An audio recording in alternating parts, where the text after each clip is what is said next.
Welcome to my education coaching classes. प्यारे बच्चों, जैसा कि हम लोग पिछली वीडियो में पढ़ चुके हैं टेंस के बारे में, आज हम एकदम पूरे अच्छे तरीकों से एक बहुत मस्त तरीकों से सीखेंगे टेंस के बारे में, एकदम आसान भाषाओं में। केवल हम इस वीडियो तक हमें लास्ट तक बने रहना है और देखते रहना है कि प्रेजेंट कंटीन्यूअस टेंस का अफर्मेटिव हम कैसे सीख जाते हैं। बस देखते देखते चुटकियों में ही सीख जाएंगे। बस हमारे इस वीडियो में लास्ट तक बने रहें। जैसा कि तुम्हें बताया गया, हमें कोई भी कार्य करने के लिए हमें अपने किस्मत पर हम दोष देते हैं, लेकिन हमें यह पता होनी चाहिए कि जीवन में जो अगर हमें सफलता प्राप्त करनी है तो हमें मेहनत पर विश्वास करना चाहिए। यदि जीवन में हमें सफलता प्राप्त करनी है तो हमें मेहनत पर विश्वास करनी चाहिए। किस्मत की आजमाइश जो जुआओं में होती है भैया, किस्मत की जो आजमाइश होती है वो जुआओं में होती है, क्योंकि हमें अपने आप पर एक भरोसा है तो हम अपने जीवन को एक अच्छी ऊंचाइयों तक पहुंचा देंगे। अपने मेहनत के बल से ही हम एक ना एक दिन अपने जिंदगी को आसानी से चमका देंगे। इन्हीं शब्दों के साथ बेटा आज की क्लास की जो स्टार्टिंग करेंगे हम लोग वो ग्रामर से है, वो प्रेजेंट टेंस मतलब कि प्रेजेंट कंटीन्यूअस का अफर्मेटिव सेंटेंस है। जैसा कि प्रेजेंट कंटीन्यूअस में तुम्हें बताया गया, यदि यह कंटीन्यूअस होगा, क्या होगा भैया? कंटीन्यूअस होगा, कंटीन्यूअस होगा, CONTINUOUS। यदि ये कंटीन्यूअस होगा तो इसकी जो पहचान पहले बताया है, रहा, रही और रहे, इस तीन के अलावा चौथा कोई शब्द नहीं मिलेगा। लेकिन अगर प्रेजेंट है तो हैं, हूं और वो आएंगे। तो ये चीज दिमाग में याद होना चाहिए भैया। अगर ये प्रेजेंट है, कंटीन्यूअस है, तो रहा, रही, रहे आएंगे। और अगर ये प्रेजेंट में है तो हो आएंगे। इन तीन शब्दों के अलावा कोई चौथा शब्द नहीं आएगा। ये हमारा प्रेजेंट कंटीन्यूअस का मेरा वादा है, मेरी गारंटी है कि तुम इस टेंस में अच्छे से समझ जाओगे, कोई समस्याएं भी नहीं आएंगी। एकदम फुल गारंटी के साथ मैं आशा करता हूं भैया। हम लोग अगर इसकी पहचान की बात करें प्रेजेंट कंटीन्यूअस की, जिन वाक्यों के अंत में रहा है, रही है, रहे हैं आदि शब्द आते हैं तथा कार्य का वर्तमान काल में जारी रहना पाया जाता है, प्रेजेंट कंटीन्यूअस टेंस कहलाते हैं। अनुवाद के नियमों की अगर बात करें तो एक वचनकर्ता के साथ यही हमारा जो कर्ता होगा, क्या होगा भैया? एक वचन होगा, सिंगुलर नंबर होगा, तो वहां पर एक वचनकर्ता के साथ हम इसका प्रयोग करते हैं। अगर कर्ता बहुवचन होता है भैया, वहां पर हम आर का प्रयोग कर देते हैं। यदि कर्ता हमारा आई होता है वहां पर हम एन का प्रयोग कर देते हैं। तो यहाँ पर एक वचनकर्ता के साथ इज का प्रयोग करते हैं, बहुवचनकर्ता के साथ आर का प्रयोग करते हैं, और यदि आई आता है तो आई के साथ एन का प्रयोग करते हैं बेटा। अगर हम इसके पहचानों की बात करें, सबसे पहले पहचान लिखेंगे, फिर अनुवाद का नियम लिखेंगे, फिर फार्मूलों की बात करते हैं। तो यहां पर भैया अगर हम बात करें सबसे पहले क्या चीज? पहचान। क्या चीज? पहचानेंगे कैसे? तो जिन वाक्यों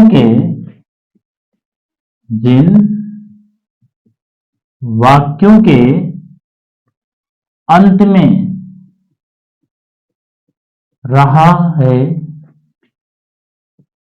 रही है और रहे हैं, रहा है, रही है और रहे हैं आदि शब्द आते हैं, आदि शब्द आते हैं तथा कार्य का वर्तमान काल में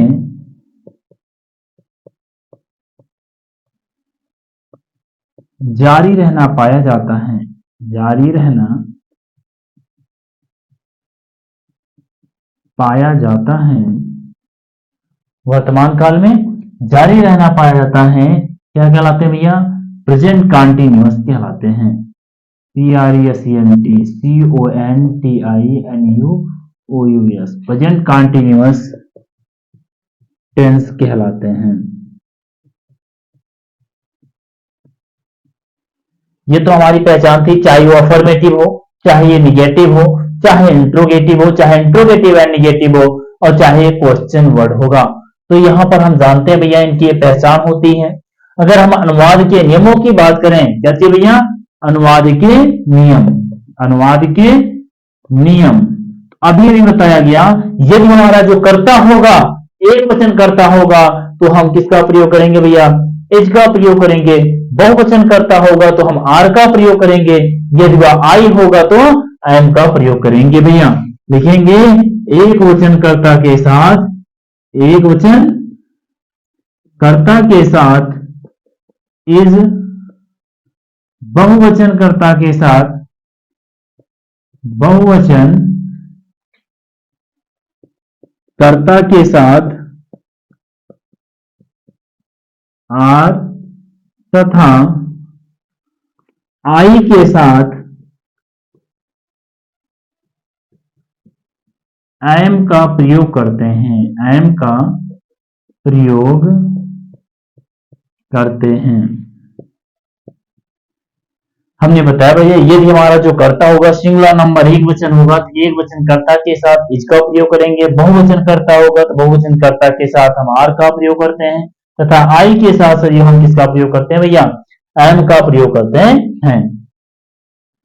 अब हम बात करते हैं भैया फार्मूलों की, जैसा कि बताया गया भैया फार्मूला। तो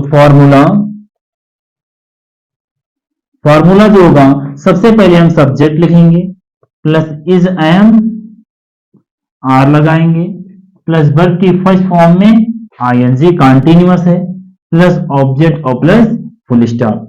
जब पैसिव वॉइस बनाते हैं जो हमारा ऑब्जेक्ट होगा, ऑब्जेक्ट के अनुसार नया subject plus is am are, is am are plus being plus verb की जो थर्ड फॉर्म होगी और प्लस बाई होगा प्लस सब्जेक्ट के अनुसार नया ऑब्जेक्ट होगा और प्लस फुल स्टॉप। एग्जाम्पल के तौर पे अगर हम बात करें, जैसे बच्चे अपना कार्य कर रहे हैं, बच्चे अपना कार्य कर रहे हैं। तो तुम्हें बताया गया भैया, ये हमें फार्मूला बता दिया गया, subject plus is am are plus verb की फर्स्ट फॉर्म में ING plus object plus full stop. जब हम पैसिव वॉइस बनाते हैं ऑब्जेक्ट के अनुसार नया सब्जेक्ट लगाते हैं फिर इज एम आर लगाते हैं, एक वचन कर्ता के साथ इज, बहुवचन कर्ता के साथ आर, आई के साथ आई एम, और इसमें आईएनजी को रिमूव करने के लिए बीइंग का प्रयोग किया जाता है, बीईआईएनजी, बीइंग का प्रयोग करते हैं। प्लस वर्ब की हमारा थर्ड फॉर्म होती है भैया प्लस बाई प्लस ऑब्जेक्ट के अनुसार नया ऑब्जेक्ट। जब हम जैसे की बात करें बच्चे अपना कार्य कर रहे हैं, बच्चे की इंग्लिश होती है चिल्ड्रेन, CHILDREN, चिल्ड्रेन। इसके बाद हमारा ये बहुवचन है तो आर का प्रयोग करेंगे, चिल्ड्रेन आर। करना की इंग्लिश क्या होती है भैया? डू, डू में क्या जोड़ देंगे? ING, doing. बच्चे हैं अपने की इंग्लिश किसका प्रयोग करते हैं भैया? Their, DHEIR, their work. Children are doing their work, बच्चे अपना कार्य कर रहे हैं। एकदम फैंटास्टिक मोड में पढ़ते रहे बेटा, समझते रहे, कोई समस्या नहीं होगी, एकदम हमारी गारंटी 110%। तो यहां पर अगर हम बात करें तो यहां पर जब इसकी पैसिव वॉइस जब बनाएंगे तो क्या हो जाएगा? Their work. क्या हो जाएगा? Their work. कार्य करते रहे, खेलते रहे, मस्त से पढ़ते रहे, मस्ती में खेलते पढ़ते रहे, दियर वर्क। इसके बाद क्या हो जाएगा भैया?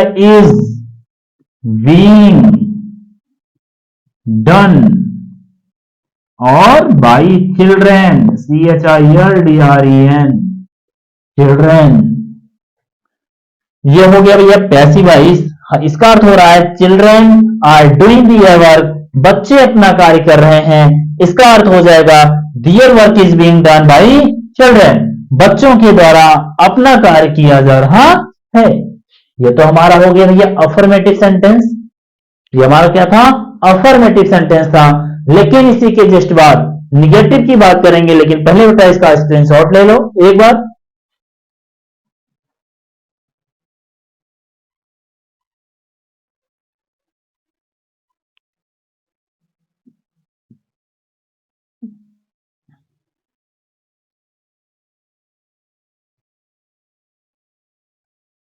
अब हम लोग बात करते हैं भैया, ये तो हमारा अफर्मेटिव था।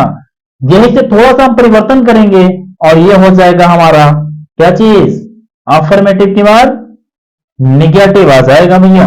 अफर्मेटिव के बाद निगेटिव सेंटेंस आएंगे, तो यहां पर लिख देंगे जहां अफर्मेटिव था वहीं पर हम इसको थोड़ा सा मिटाते हैं और लिख देते हैं negative sentence, NEGATIVE। Present continuous का कंटीन्यूअस वही है, पहचान सारी वही रहेंगी भैया, रहा है, रही है, रहे हैं, आज शब्द आते तथा कार्य का वर्तमान काल में जारी रहना पाया जाएगा। प्रेजेंट कंटीन्यूअस टेंस कहलाएंगे। जब इसके अनुवाद के नियमों की बात करें, थोड़ा सा इसमें भी परिवर्तन होगा। अनुवाद के नियम के स्थान पर थोड़ा सा पहले नियम जानेंगे, तब अनुवाद के नियम होगा।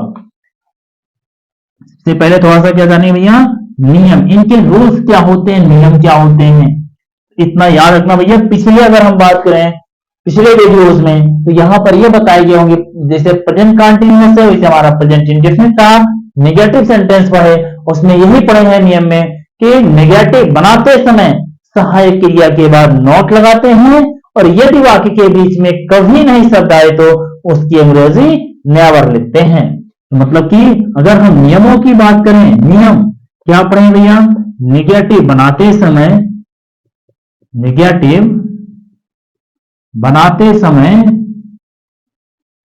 सहायक क्रिया के बाद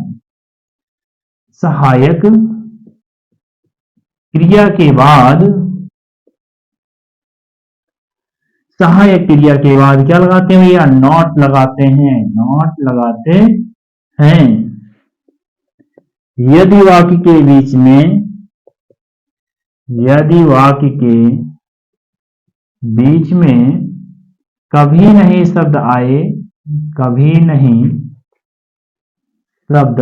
आए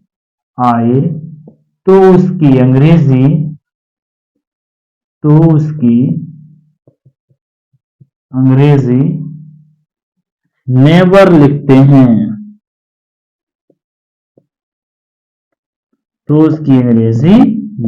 लिखते हैं, भैया।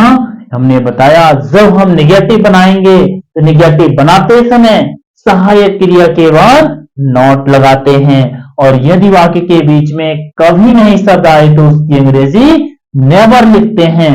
अगर हम बात करते हैं भैया किसके, अनुवाद के नियमों की, क्या चीज, अनुवाद के नियम। तो यहां पर हम जानते हैं यदि कर्ता हमारा एक वचन कर्ता के साथ इज नॉट का प्रयोग करेंगे। यदि कर्ता हमारा क्या होगा भैया, बहुवचन होगा, बहुवचन कर्ता के साथ आर नॉट का प्रयोग कर देंगे। यदि हमारा आई आ जाए, यदि हमारा जो कर्ता क्या हो जाए भैया, आई आ जाए, तो वहां पर हम किसका प्रयोग कर देंगे, एम नॉट का प्रयोग कर देंगे। किसका प्रयोग कर देंगे भैया, एम नॉट का प्रयोग कर देंगे। तो ये दिमाग में याद रखना है, यदि हमारा कर्ता सिंगुलर नंबर एक वचन होगा तो इज नॉट का प्रयोग करेंगे। यदि हमारा कर्ता प्लूरल नंबर बहुवचन होगा तो आर नॉट का प्रयोग करेंगे। यदि हमारा कर्ता आई हो जाएगा एम नॉट का प्रयोग कर देंगे बेटा। तो यहां पर थोड़ा सा यहां पर लिख लेते हैं अनुवाद के नियमों की। तो अनुवाद के नियम में लिखेंगे एक वचन कर्ता के साथ, क्या चाहिए भैया, एक वचन कर्ता के साथ किसका प्रयोग करते हैं, इज नॉट। बहुवचन कर्ता के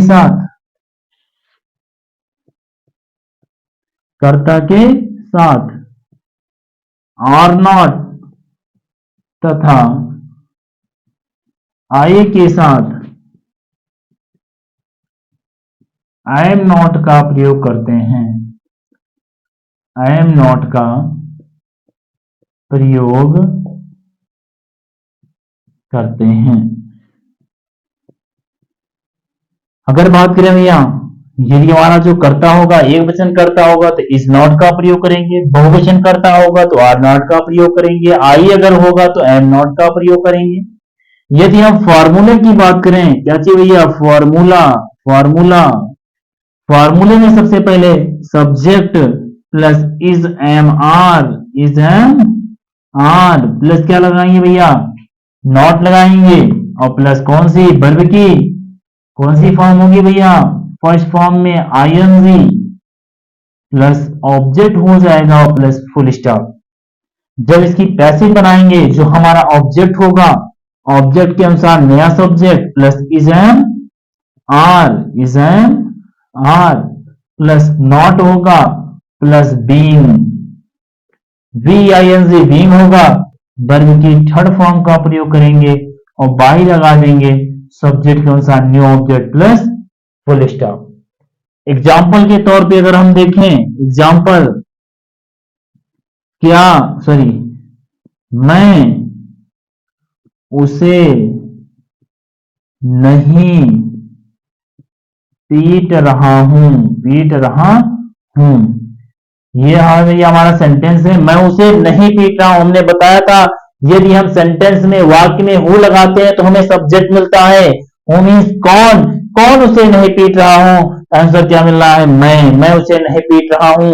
ये हमारा क्या हो जाएगा भैया, सब्जेक्ट हो जाएगा। यदि हम वाक्य में व्हाट लगा देते हैं या होम किसे लगा देते हैं, हुज लगा देते हैं, किसका लगा देते हैं, तो वो हमारा क्या बन जाता है भैया, ऑब्जेक्ट से। मैं किसे नहीं पीट रहा हूं तो क्या हो जाएगा भैया, उसे नहीं पीट रहा हूं, तो उसे हमारा क्या हो जाएगा, ऑब्जेक्ट हो जाएगा। और इस सेंटेंस में काम किसका हो रहा है, पीटे जाने का काम हो रहा है, ये हमारी क्या हो जाएगी भैया, वर्ब हो जाएगी। जब हम क्या करते हैं भैया, इसकी पैसिव सॉरी एक्टिव बनाते हैं, मैं इंग्लिश में हो जाती है आई के साथ क्या लगता है, एम। इसके बाद नॉट का प्रयोग करते हैं, पीटना BEATING लगा देते हैं, इसी में बीटिंग हो जाएगा। इसके बाद किसे, उसे की इंग्लिश हो जाएगी हिम। और जब इसकी हम क्या बनाते हैं भैया, पैसिव बनाते हैं, जो हमारा हिम है, ये सब्जेक्ट का जब काम करता है, यहां पर ही हो जाता है। क्या हो जाता है, ही हो जाता है। ही के साथ हेल्पिंग वर्ब जो लगती है, इज लगती है। क्या हो जाएगा, इज। फार्मूले में क्या भैया, नॉट है।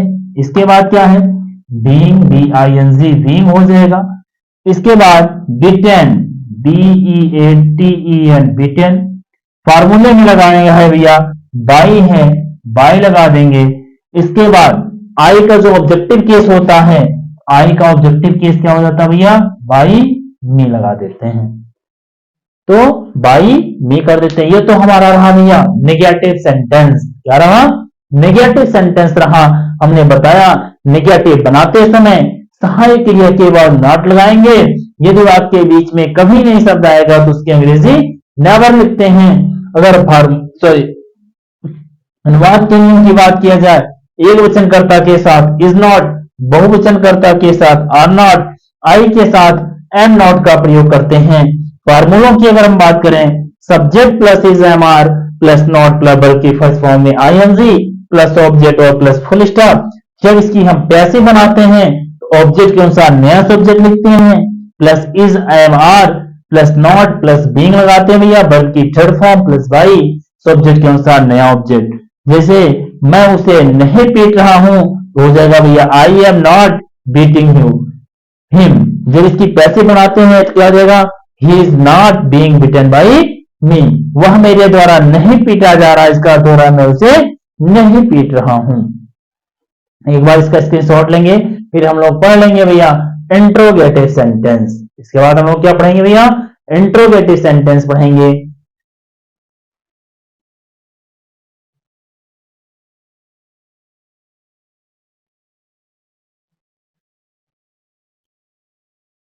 इसमें हम थोड़ा सा भैया परिवर्तन करते हैं, जहां निगेटिव लिखे थे अभी, वहीं पर थोड़ा सा इसको मिटा करके क्या लिख देंगे भैया, यहीं पे इंटेरोगेटिव ले देंगे, INTEROGATIVE,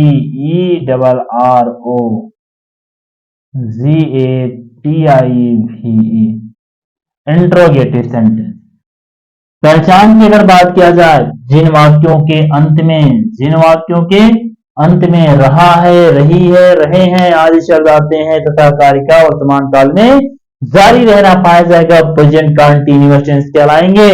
अगर बात किया जाए नियमों की, तो जहां पर हमने क्या किया था भैया, नेगेटिव लिखा था, वहीं पर क्या कर देंगे, इंट्रोगेटिव कर देंगे। इंट्रोगेटिव बनाते समय सहायक क्रिया को सबसे पहले लिखते हैं। क्या लिखते हैं भैया, इंट्रोगेटिव बनाते समय सहायक क्रिया को सबसे पहले लिखते हैं।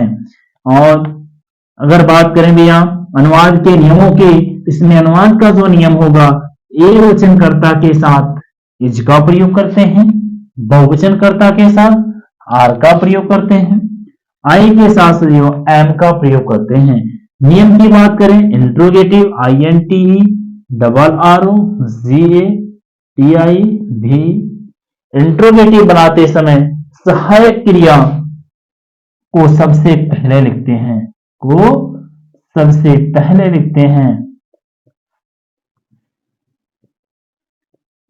पहले लिखते हैं। ये यहां पर हमने बताया नियम में इंट्रोगेटिव बनाते समय सहायक क्रिया को सबसे पहले लिखते हैं। यदि हम बात करें क्या चीज भैया, अनुवाद के नियमों की, क्या चीज, अनुवाद के नियम। तो अनुवाद का नियम हेल्पिंग वर्ब इसकी जो होती है एक वचन करता होगा, अभी हमने बताया था। यदि क्या होगा, एक वचन होगा, एक वचन के साथ इसका प्रयोग करेंगे। बहुवचन होगा तो आर का प्रयोग करेंगे भैया, किसका प्रयोग करेंगे, आर का प्रयोग करेंगे। यदि यह आई होगा तो हम किसका प्रयोग कर देंगे, एम का प्रयोग कर देंगे। यहां पर अनुवाद के नियमों की अगर हम बात करें तो अनुवाद के नियम में हम लिखेंगे एक वचनकर्ता के साथ, क्या चाहिए भैया, एक वचन कर्ता के साथ किसका प्रयोग करेंगे, इज। बहुवचनकर्ता के साथ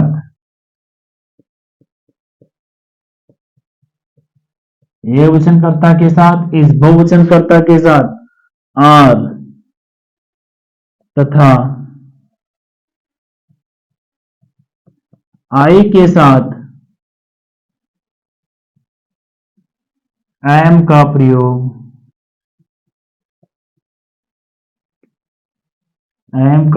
करते हैं।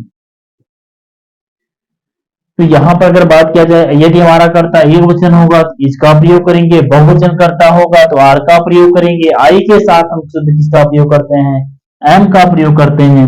यदि यहीं पर हम फॉर्मूले की बात करें, फॉर्मूला, तो हमारा सबसे पहले हेल्पिंग वर्ब लिखेंगे भैया, इज एम, आर को सबसे पहले लिखेंगे, प्लस सब्जेक्ट होता है, प्लस वर्ब की फर्स्ट फॉर्म में ING, प्लस ऑब्जेक्ट और प्लस इसमें एक चीज नहीं भूलना भैया, क्वेश्चन मार्क।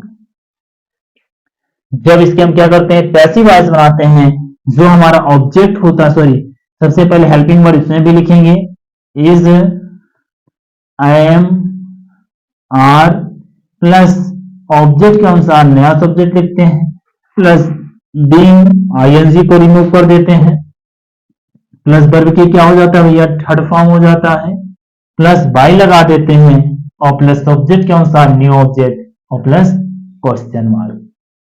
एग्जाम्पल के तौर पे अगर हम बात करें, इसका एग्जाम्पल क्या है, तो इसके एग्जाम्पलों की बात करें, क्या हम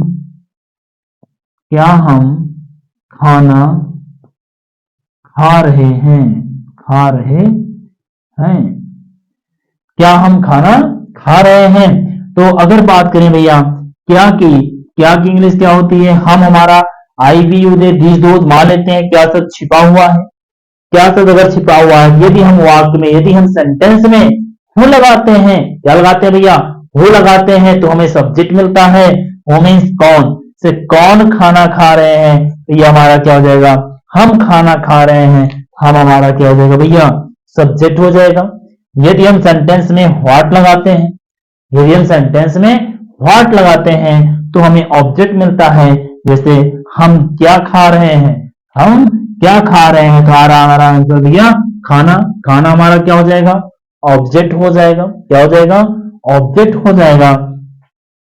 अगर बात करें किसका काम हो रहा है, खाते का काम हो रहा है, खाने का काम हो रहा है, ये हमारा क्या हो जाएगा भैया, वर्ब हो जाएगी। तो हमने जाना हम हमारा सब्जेक्ट हो जाएगा, खाना ऑब्जेक्ट हो जाएगा और जो खाता हो जाएगा वो हमारी वर्ब होगी। इसके बाद अगर हम बात करें क्या की जो इंग्लिश होती है, हम के साथ ये हमारे हम है, बहुवचन करता है और बहुवचन करता के साथ हम जानते हैं आर का प्रयोग करते हैं, आर, और हम की इंग्लिश क्या होती है, बी।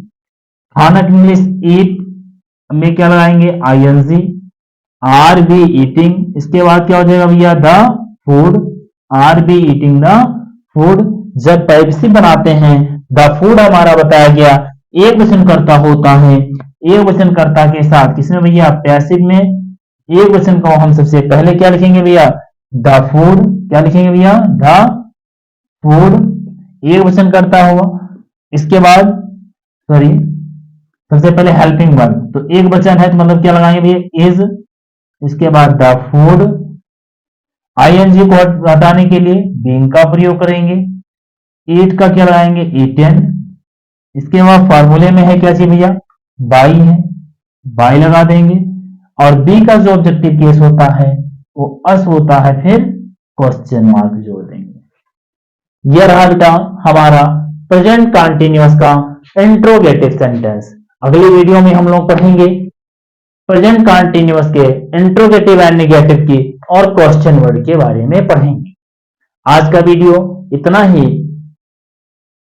हम आशा करते हैं आपको ये वीडियो अच्छी तरीके से समझ में आया होगा और हमारे इस एजुकेशन कोचिंग क्लासेस को लाइक करें, शेयर करें और सब्सक्राइब करें।